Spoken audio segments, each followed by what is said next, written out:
Welcome to Real Estate in Real Time. I'm your host, Woody Zimmerman, here with Mark Skabowski of Remax Lakes. Welcome to the show. Here we are. Good morning. Good morning. And, last week we were talking about with springtime and preparing to sell your home. We got to talk about the buying side. Let's talk about buying in the springtime. Yeah. So, we beat it to death about how competitive the market has been. Oh, yeah. This year started basically the same way, multiple offers, things like that. It's a little bit slower.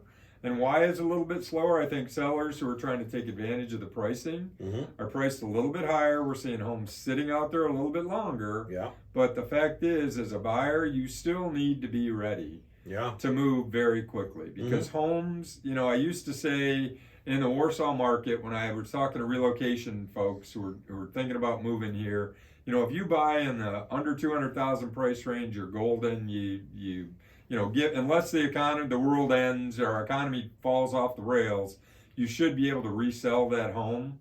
Well, that price range is significantly higher now. It's pushing the upper twos to where if you buy in something between the 200,000 and 300,000 now, you're still probably pretty safe. When you see new construction, smaller homes, 300 grand, out of the gate. So what are we saying to buyers? You still need to be prepared. Be prepared for a competitive marketplace. Okay. And when I say be prepared, what's the first thing that a buyer should have?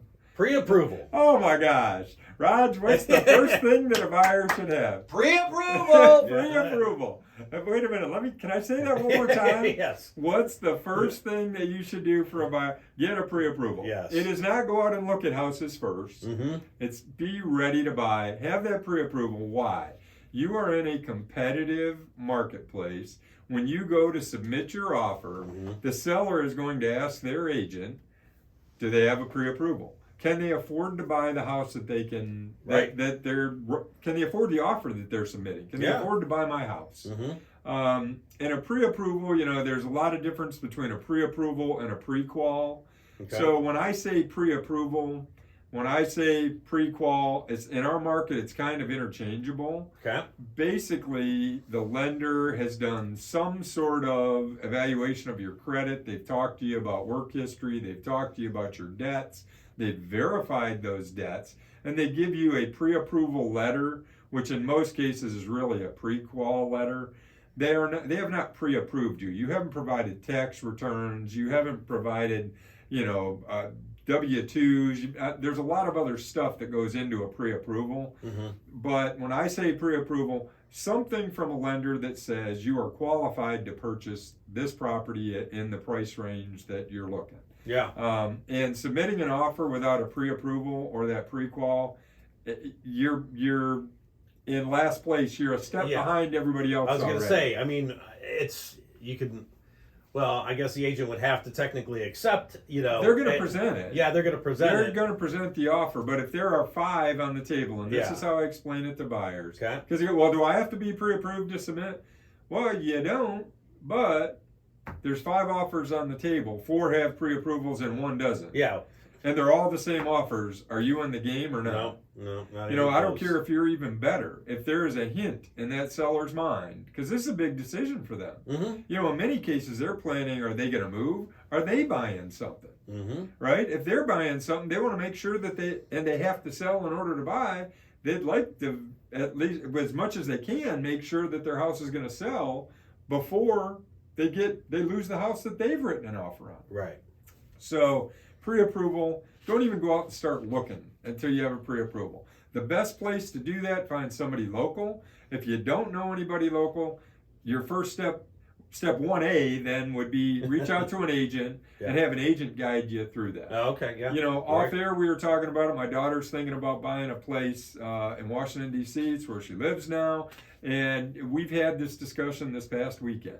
It's like, look, you need to reach out to an agent, find a lender, and get ready for when it's time for you to buy. I mean, we think our market's crazy. There was one last year in the Washington, D.C. market that they had, I believe it was well over 100. I think it was 196 offers on this property, and it ended up selling a couple $100,000 over list price. Wow. The agent intentionally, I'm sure the seller intentionally listed it at a low price to get there, but we're not seeing, I have not personally seen that, you know, to where there's 100 plus offers on a property. We're a lot smaller community, but in talking to my daughter, I'm like, hey, you've got to compete against all those other people. Yeah. You need to put yourself in the best position to win. Yeah. And win means getting your offer accepted and ultimately buying that house. Yeah. So buyers, be ready, be in the best position to win as you possibly can. That's an important step. Okay. So, you know, that pre-approval first before you go look at anything,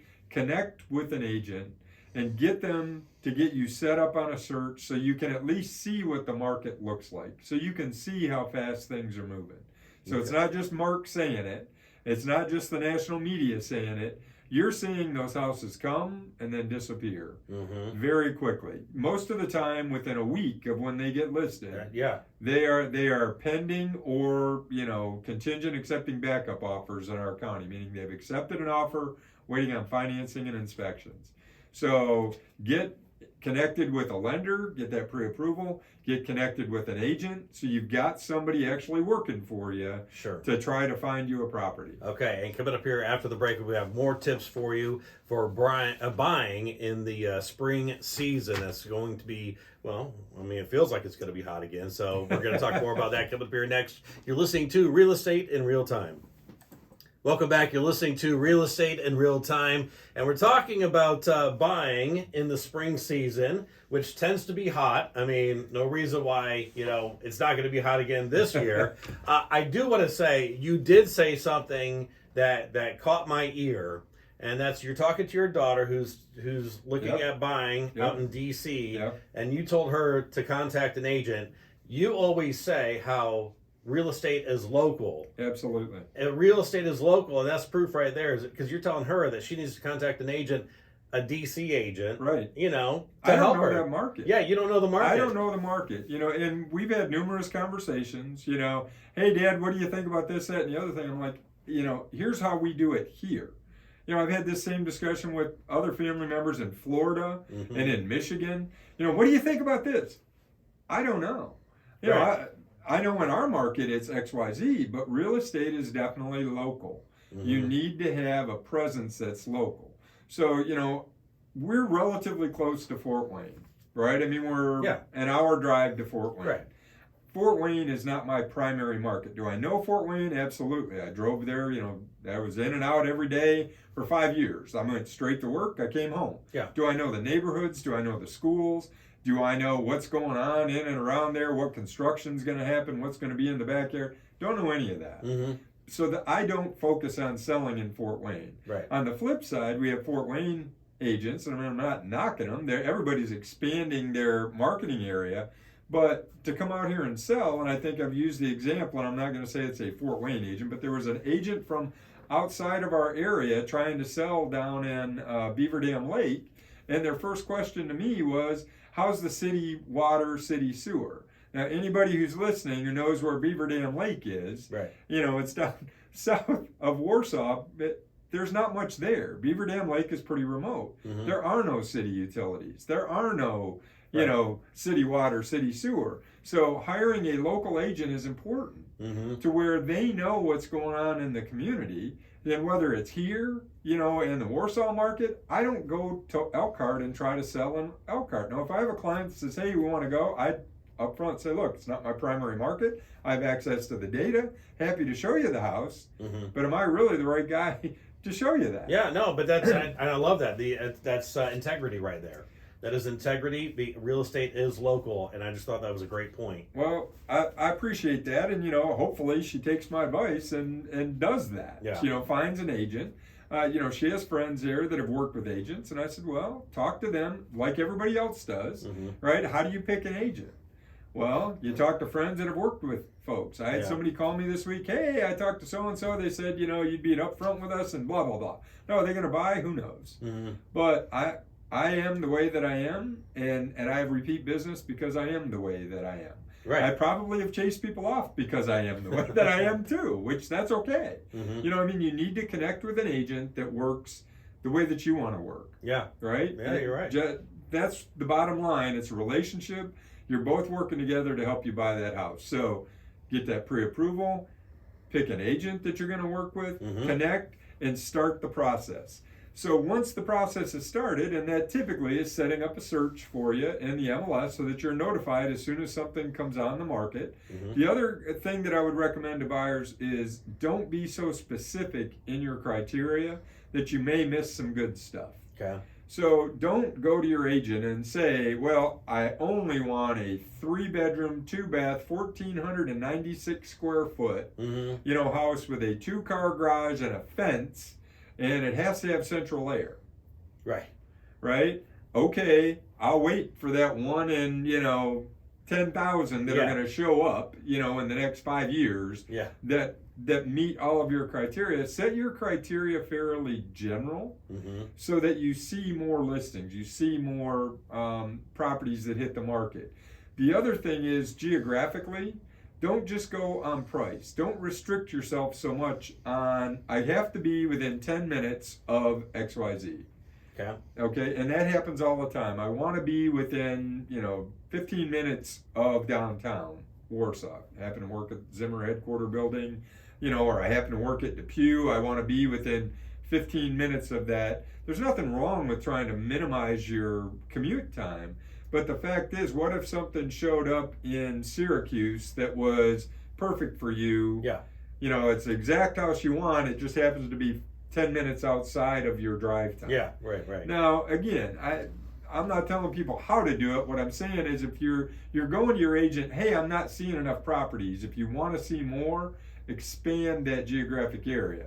Don't just expand it to go look at it. If you're really not willing to drive 20 minutes to get to work, don't expand your search. Because there are certain things that are negotiable, certain things that are non-negotiable. And again, for a buyer, sit down and put the gotta-haves, absolutely positively non-negotiable, and the things that are nice to have. Central air conditioning. Heard it once, I've heard it 100 times. I have to have a house with central air. But you can do that later. You can add central air. Now, what's the big if? Cost. If you've got hot water heat and you want to put central air in, you got ducting, you got all the rest of the stuff that you have to put in. It's going to be more expensive to do that, but maybe it's the perfect house that just doesn't have central air, or it doesn't have a fenced yard. Things that you can do after the fact. So don't limit yourself. All right. So number 1 though, pre-approval. Pre-approval. All right, and then number 2 is find that agent. Connect with an agent. Connect that with that agent, a local agent that you can work with, and so definitely some great tips. And once again, hopefully we have another strong market this year. Hallelujah, hope so. I think we will. All right, Mark, your contact information? Sure, our website's lakes-realtors.com. Phone number's 574-834-1233.